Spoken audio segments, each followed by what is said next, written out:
I'm live. I'm reading out of So Moses Was Born. It is a book by Joan Grant. She was a writer of her far memories. This is her 7th book.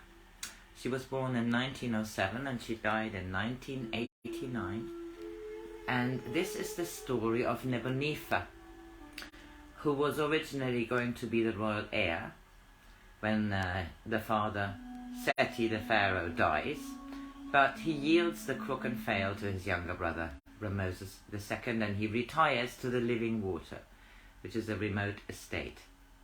He's now been called back to the palace, years later, because there is the question of the heir. And Ramoses was hoping he had created one, but it turns out that the woman he had done it with is dead. We are now at a chapter entitled The Old Palace. I argued with Ramoses until dawn before he showed any sign of believing that although the girl was dead, his dreams of the hawk with a lotus was a true dream. Over and over again he accused me of trying to bring him false comfort. It's not false.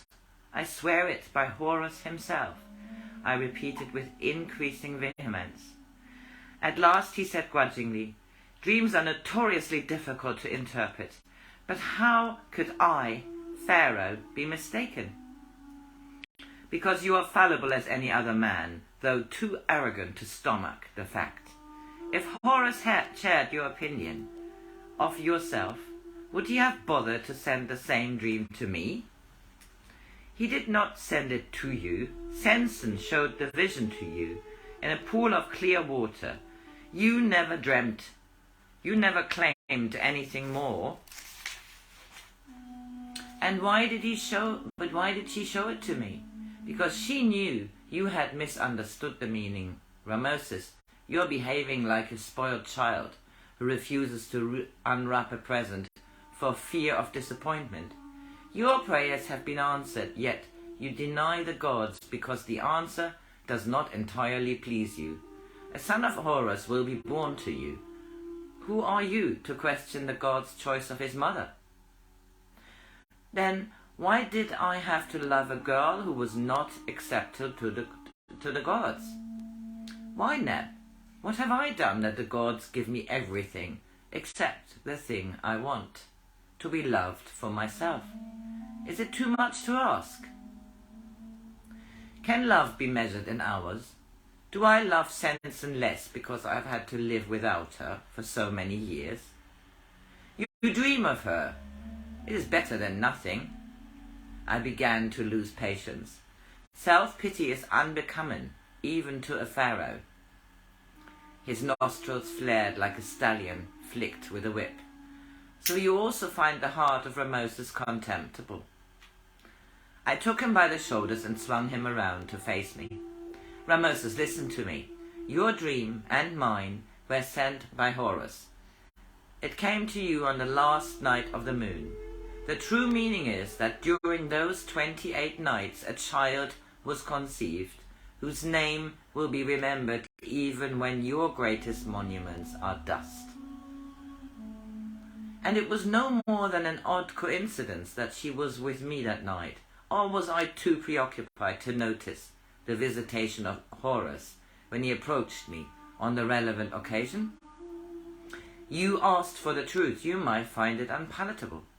You have always despised women, and therefore you have been divided against yourself. If I shout to a man whose eardrums are broken, can he just revile me for keeping silent? The gods are not heard by half men or half women, but you loved a girl, and so were healed of your separation. She, and she alone, made it possible for the soul of your son to enter the vehicle prepared for your seed. So you believe she is the mother of my son, even though he is born of another womb? There was a new note in his voice, which seemed to echo the dawn wind that was stirring the listening reeds. I believe it as I believe in my love for Sensen. He sprang to his feet, suddenly alert, vigorous, exalted. he shouted for Tenru to bring wine, to tell the master of his barge that we were returning to Tanis within the hour. Reluctantly I put away my desire for sleep, for I knew his moods of consuming energy could not be curbed until they had run their course. "The court will move to Memphis at once," he declared, then paused. "No, the court can go to Heliopolis, and Caradon to Memphis, so that you can be at hand for the birth of the first child. Messengers must be dispatched immediately to bring the women to the old palace. You can be in attendance on them until Sensen tells you which is to bear my son." "Why Memphis?" I asked, with what seemed to be a most natural curiosity. "Neb, don't try to make difficulties. Caradon suggested, and for once I agreed with him, that they should be born at his estate, near Amu. But I have now decided that Memphis would be far better. The old palace has not been used since our grandfather's time, but it is built on one of the most honored sites in Egypt, the birthplace of Sa'atet. What could be more suitable? Later, it can be rebuilt, and I may even make Memphis my capital, though I prefer the Delta. Without wishing to appear needlessly obtuse, why is my presence there necessary? There was a portent at the conception, therefore we may expect a portent at the birth. Such things are by no means unknown in the records of our ancestors. As I was fallible in the interpretation of my vision of Horus, there is no one I can trust, save you, my dear brother. Patamas will attend all the women, for this birth is too important to be left to midwives. I shall tell him who you are. He has probably guessed already, and say that you are to be present when each child is born. Each child, that is, until Horus declares himself. The others will be Caradon's concern, and doubtless he will make suitable arrangements." "Then I must hope that he is the firstborn," I said with feeling. "For though I have acted as midwife to several mares, and been not unhelpful in the matter of litters of greyhounds, I have not yet performed a similar service for a woman." "It's a simple process," he said, with the easy conviction of one who has no intention of sharing an experience. "None of the secondary wives are with child, so we can take the royal birth stool from the Queen's treasure house without arousing unwelcome curiosity." While we were talking, Tenru and the other servants had dismantled the pavilion, and we were pacing up and down the wooden landing stage waiting to embark for Tanis. The sail creaked up the mast. I hoped Rameses would take the steering oar and leave me in peace, but his voice kept steadily on, and as the wind freshened and we drew into the river's mouth, my drowsy comments seemed irrelevant as the sound of water slapping against the side of the boat. Caradon was annoyed that he was expected to reside at Memphis, for it would mean his having to travel frequently to Heliopolis on matters of state. I was also annoyed, for I had begun to enjoy the entertainment which I had used to find so tedious when I was the central figure instead of a minor guest. After interminable discussions, it was decided that Pempi and I should go to Memphis to supervise the preparation of the old palace, leaving Caradon to join us there when he had first attended to the more urgent of the affairs which awaited him at Heliopolis. I began to sympathize with pregnant women, for every morning until our departure, Caradon at first meal questioned me in the hope that I had another dream which would simplify his plans.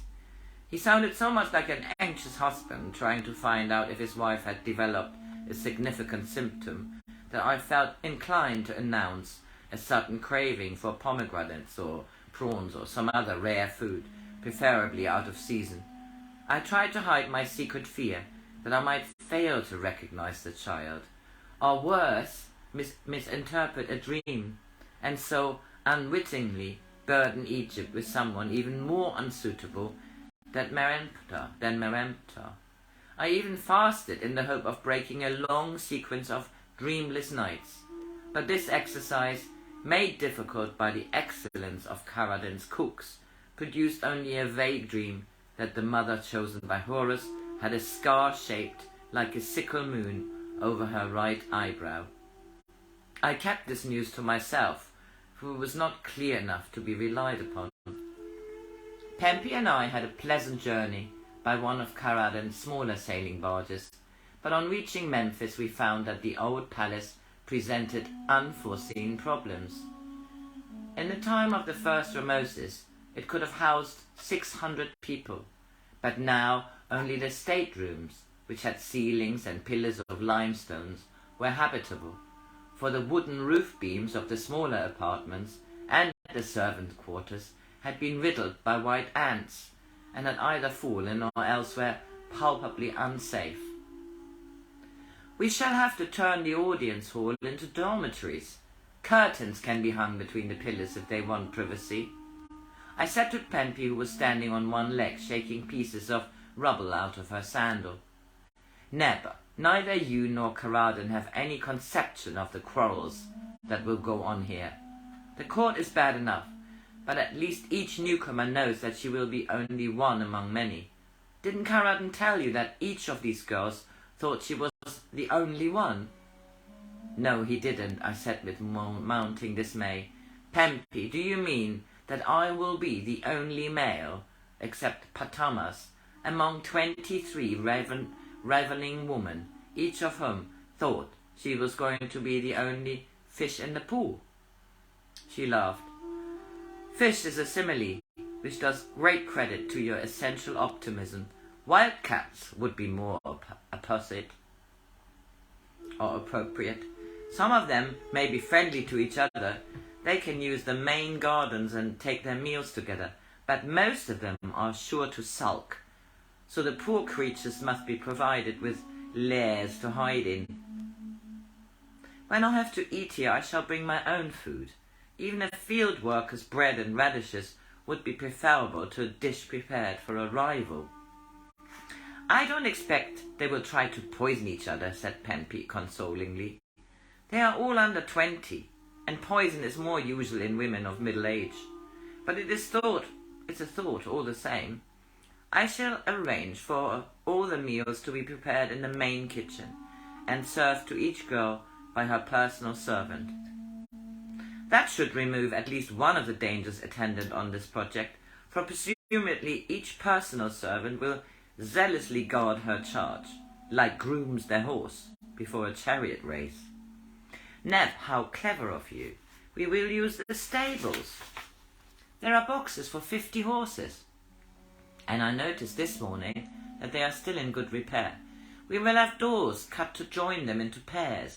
One box can be made into a living room and the other divided into a sleeping apartment, looking out to a small private garden, a small toilet room, and a place for the servant." "Aren't private gardens a needless complication?" "Even the sulkiest ones must have sunlight, or they will become pallid as slugs." She walked briskly to the blank outer wall of the stable building. The grounds had been neglected for years. Thistles had burst their way between cracked paving stones. Lizard basked on piles of postcards.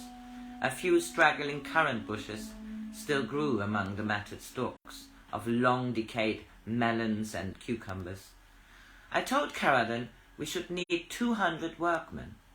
"He must give us 400 or we shall never have it ready in time," she said cheerfully. "Find me a flat piece of stone and I'll draw the plans."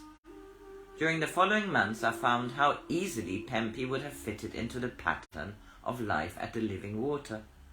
I was glad that Caradan remained at Heliopolis, for he might not have approved of his wife wielding a broom to clear mouldy straw from a stable, mixing colour wash in a tub to make sure the walls were the exact shade of pink she desired, driving pegs into the newly cleaned ground to mark where walls of reed matting should divide each garden from the next. In the main gardens the same ceaseless activity prevailed.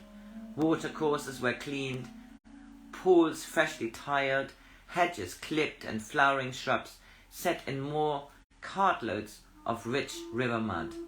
Her scheme to provide a private shade tree for each girl was not very successful, and in place of those which had not survived transplanting, she had a thatched shelter built, its palm wood supports enlivened with floral vines in pottery jars.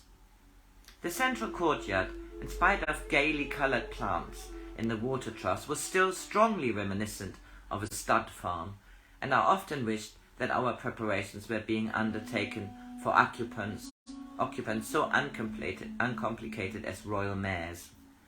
2 days before the women were due to arrive, Ramosis sent a messenger to say that he wished me to join him at Heliopolis.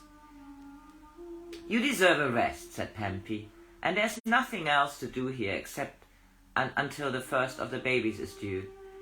Tell Caradon that I am being exceedingly efficient, that if he doesn't come back to me soon, I shall leave him in charge of everything." So reluctantly I went to Heliopolis, and to be honest, greatly enjoyed myself. My affection for Ramosis constantly strengthened, though at times I found it difficult not to become irritated by the excessive pomp with which he surrounded himself.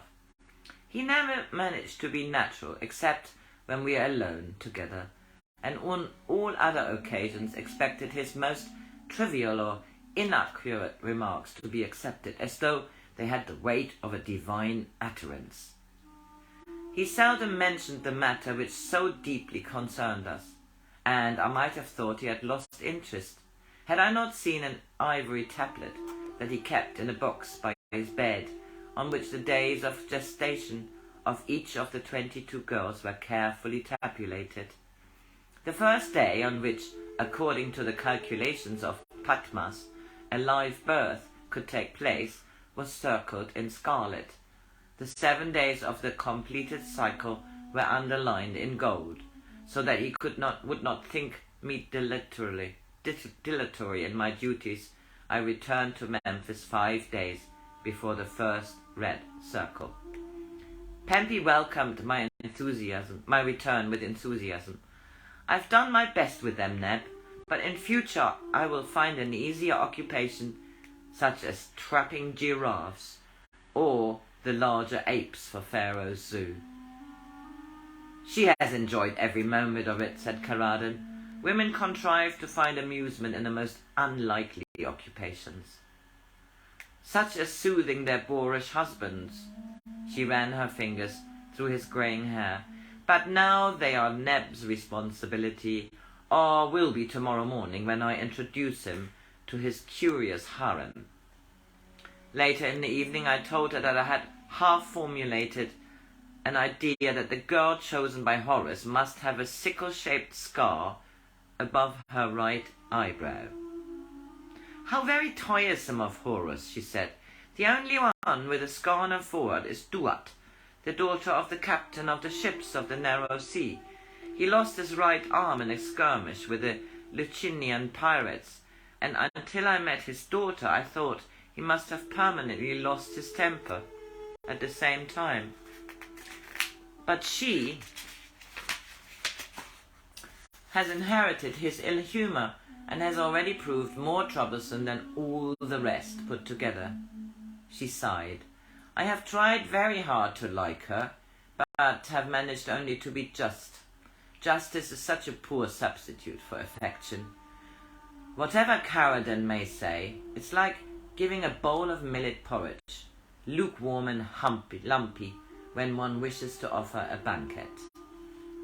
Pempi preferred chariots to carrying litters, and as the morning was pleasantly cool, we decided to take a longer way to the old palace, so that she could try the paces of a pair of black stallions, which were a recent gift to me from Ramosis.